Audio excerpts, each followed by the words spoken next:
Henry Flagler was one of the most powerful businessmen America has ever produced. Not because he was loud, not because he chased attention, but because he understood something most people never do.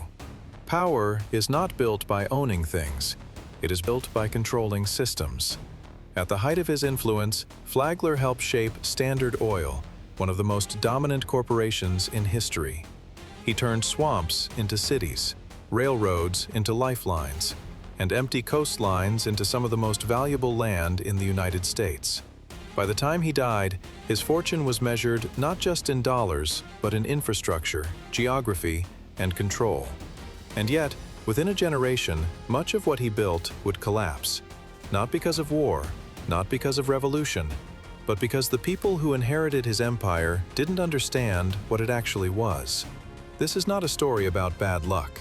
It's not even a story about greed. It's a story about legacy, about ownership without authority, and about a piece of property so complex, so expensive, and so dependent on its creator that it slowly bankrupted the very people it was meant to enrich. If you enjoy stories about wealth, power, and what happens after the genius is gone, you might want to subscribe now, because this story doesn't end with success. It ends with silence. To understand why Henry Flagler's heirs failed, we first need to understand why he succeeded. Flagler was not born into privilege. He didn't inherit wealth. He built it, methodically, patiently, and without sentiment. In the mid-19th century, America was chaotic. Markets were unregulated. Transportation was unreliable. Energy was expensive. Where others saw instability, Flagler saw opportunity. His early success came not from invention, but from organization. He understood that the future belonged to those who could reduce chaos, who could make supply predictable, costs controllable, and competitors irrelevant. That mindset led him to partner with John D. Rockefeller. Together, they didn't just refine oil, they redefined how industries were dominated. Standard Oil wasn't powerful because it produced the best oil. It was powerful because it controlled transportation, pricing, storage, and distribution. Flagler's genius wasn't creativity, it was architecture. He built systems where every piece depended on the others, and where removing him from the center would eventually expose a fatal weakness. But long before that weakness became visible, Flagler made a decision that would define the rest of his life. He went south. In the late 1800s, Florida was not paradise. It was heat, disease, insects, and swampland. Most investors avoided it. Flagler didn't. He understood something fundamental.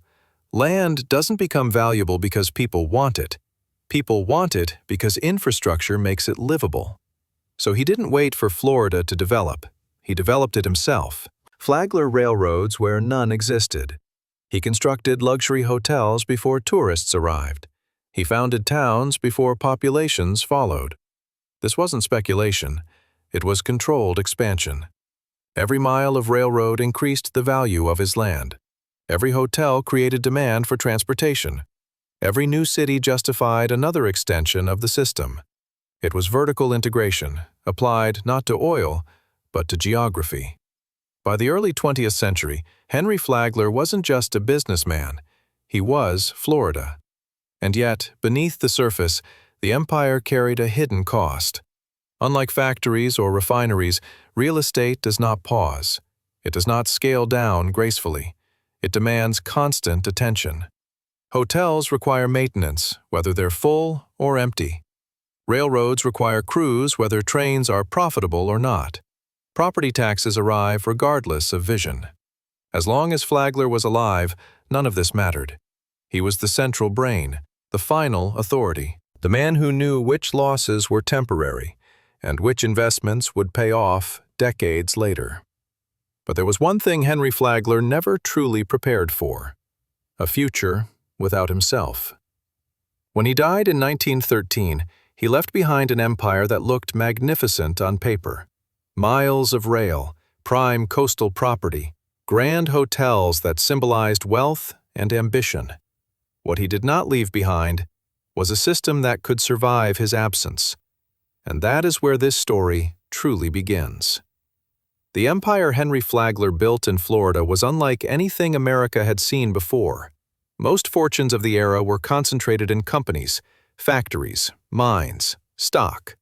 Flagler's fortune was different. It was embedded in land, not just parcels of land, but an entire network. Railroads stretching down the coast, luxury hotels spaced like stepping stones, and towns that existed primarily because his infrastructure made them possible. This was not passive ownership. It was a living organism. At the center of it stood the Florida East Coast Railway, the backbone of the entire operation. The railroad didn't just transport people, it transported relevance. Without it, Flagler's hotels were isolated monuments. Without the hotels, the railroad lost its passengers. Without both, the land was just land. Each asset justified the existence of the others, and as long as Henry Flagler was alive, that balance held. But this kind of system comes with a price, one that rarely shows up on balance sheets. Maintenance. Railroads require constant repair. Tracks shift, engines break, storms destroy bridges. Hotels demand staff, renovations, heating, cooling, and endless upkeep, even during off-seasons when rooms sit empty. And Florida, unlike the northern states, offered no forgiveness. Hurricanes were not hypothetical risks. They were guaranteed events. Salt air corroded metal. Heat aged buildings faster than accountants predicted. Entire seasons could pass without profitability. Flagler understood this. He accepted short-term losses in exchange for long-term control.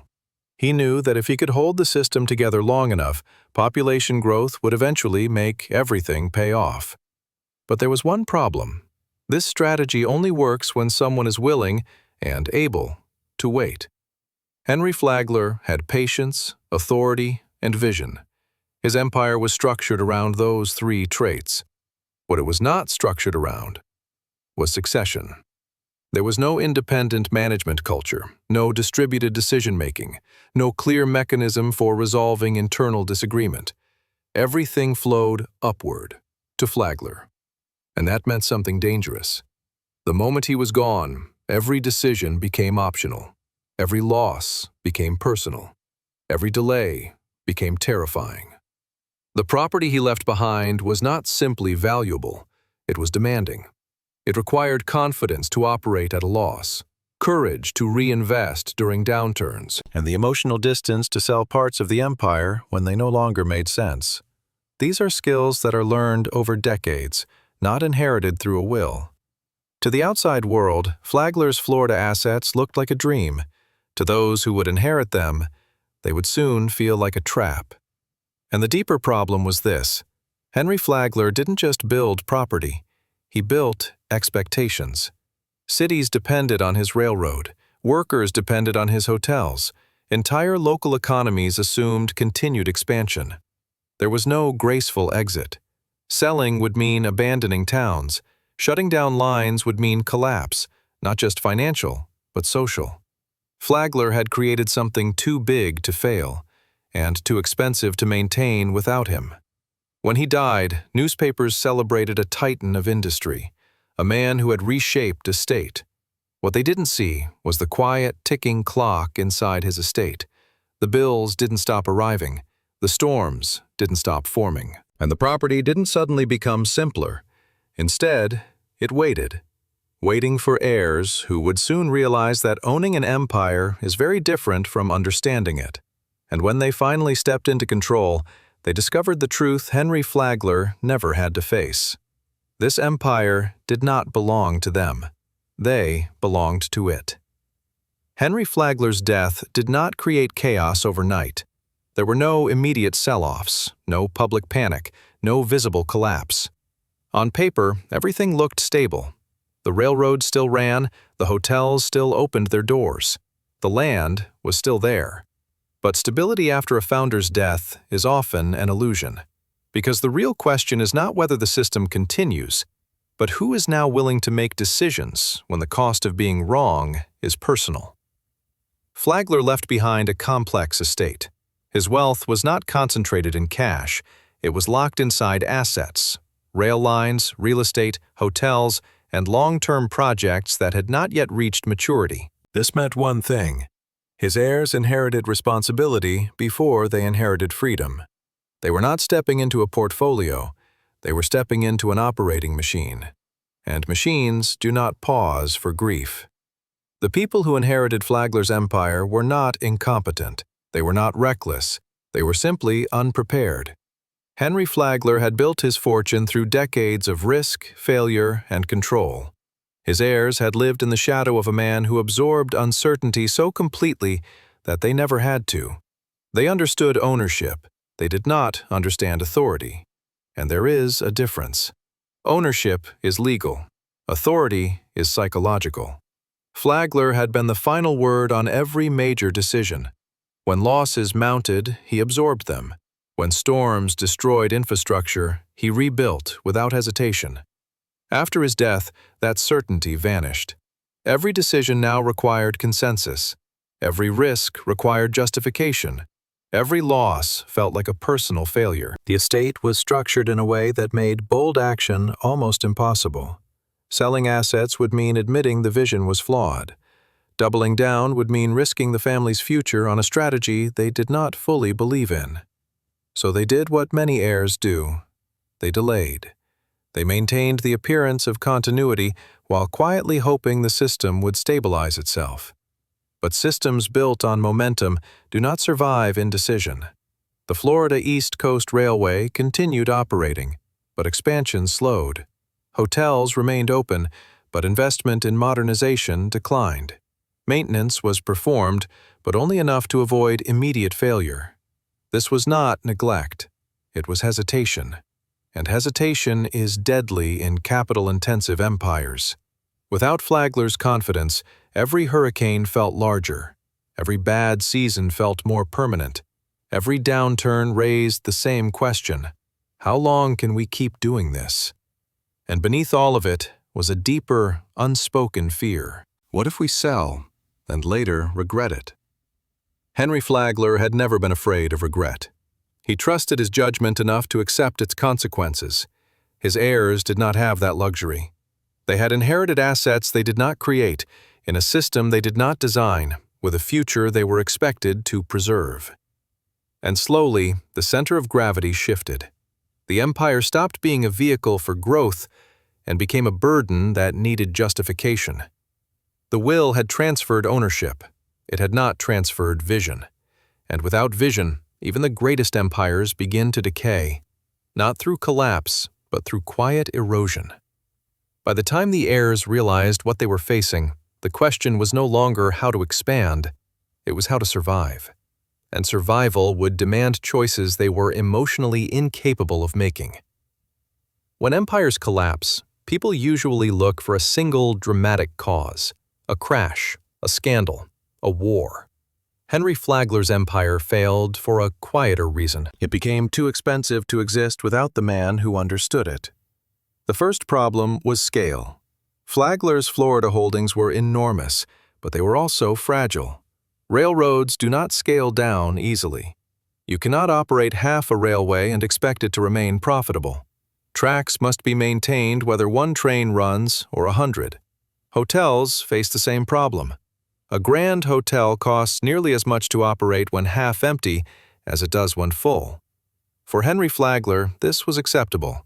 He treated losses as strategic investments, temporary sacrifices in service of long-term dominance. For his heirs, those same losses felt reckless. They were no longer abstract numbers on a ledger. They were personal reminders that the empire might outlive their ability to sustain it. The second problem was maintenance. Florida is unforgiving. Salt air corrodes metal, humidity rots wood, storms damage infrastructure with mechanical certainty. Every year required capital just to stand still. Flagler had accepted this reality because he believed in what came next. His heirs were paying for a future they could not clearly see. And then there was the third, and most damaging, problem. There was no central brain. Henry Flagler had been the system's final authority. He decided when to expand, when to absorb losses, and when to ignore short-term pain. After his death, decisions were fragmented. Managers became cautious. Heirs became defensive. No one wanted to be responsible for the choice that destroyed the family fortune. As a result, nothing decisive happened. Expansion slowed to a crawl. Reinvestment became minimal. Necessary but unpopular decisions were postponed. This created a dangerous feedback loop. Deferred maintenance led to declining service. Declining service reduced demand. Reduced demand made further investment harder to justify. The empire wasn't collapsing. It was shrinking under its own weight. And then there was the emotional problem. Henry Flagler's heirs did not see the empire as a portfolio. They saw it as a monument. The hotels were not just buildings, they were symbols of ambition. The railroad was not just infrastructure, it was proof that their name had shaped a state. Selling parts of it felt like erasing their legacy. So they held on, even as the numbers stopped making sense. This is where many inherited empires fail. Rational ownership gives way to emotional attachment. Assets stop being evaluated based on performance and start being defended based on identity. Flagler himself would have recognized the danger immediately. He had never been sentimental about property. If an asset no longer served the system, it was removed. His heirs could not do the same. They had inherited pride along with property, and pride is far more expensive. By the time external pressures mounted, competition, changing travel patterns, economic downturns, the empire had lost its flexibility. It could no longer adapt quickly enough. What had once been an integrated system became a collection of obligations.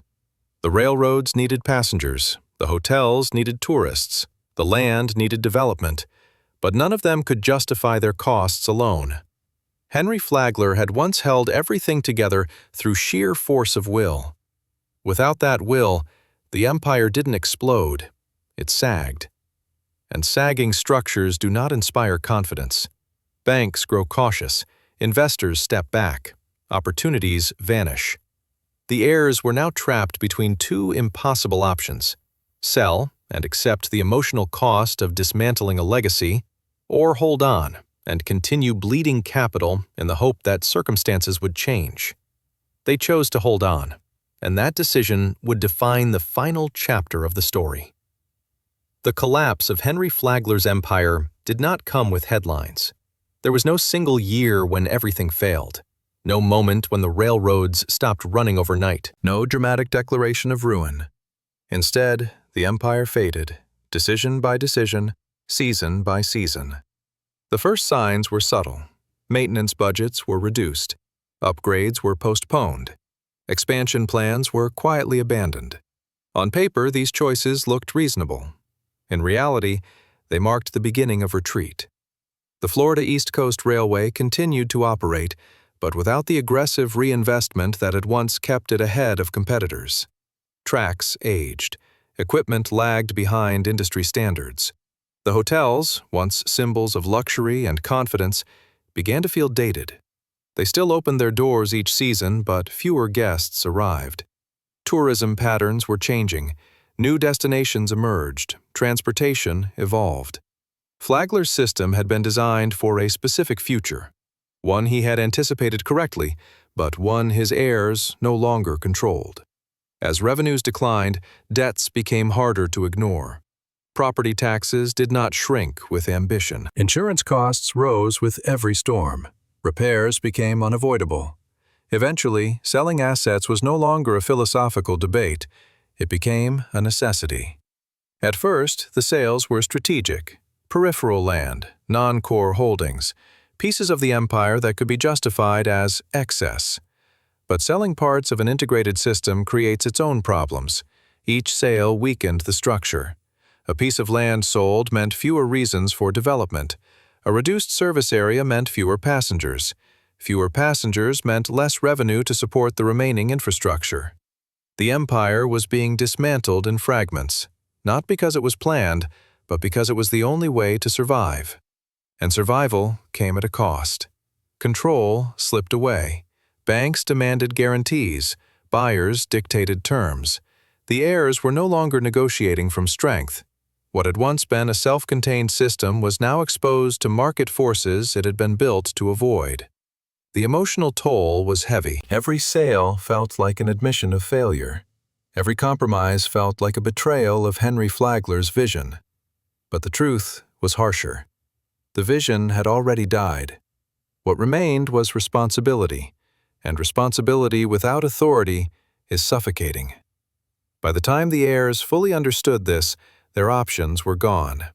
They could no longer restore the empire to its former coherence. They could only slow its disintegration.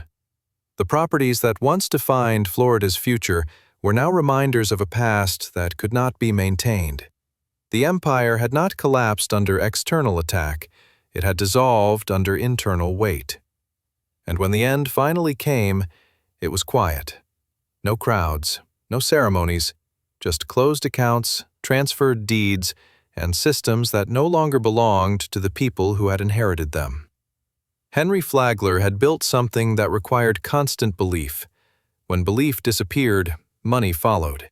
What remained was a lesson written not in numbers, but in silence. When people talk about legacy, they usually talk about money. How much was left? Who inherited what? How long the fortune lasted? Henry Flagler's story shows why those questions miss the point. The problem was never that his heirs were careless. The problem was that they inherited something that could not be owned, only operated. Flagler did not leave behind a passive fortune. He left behind a living system. And living systems require constant judgment. They require someone willing to absorb uncertainty, accept temporary losses, and make decisions without consensus.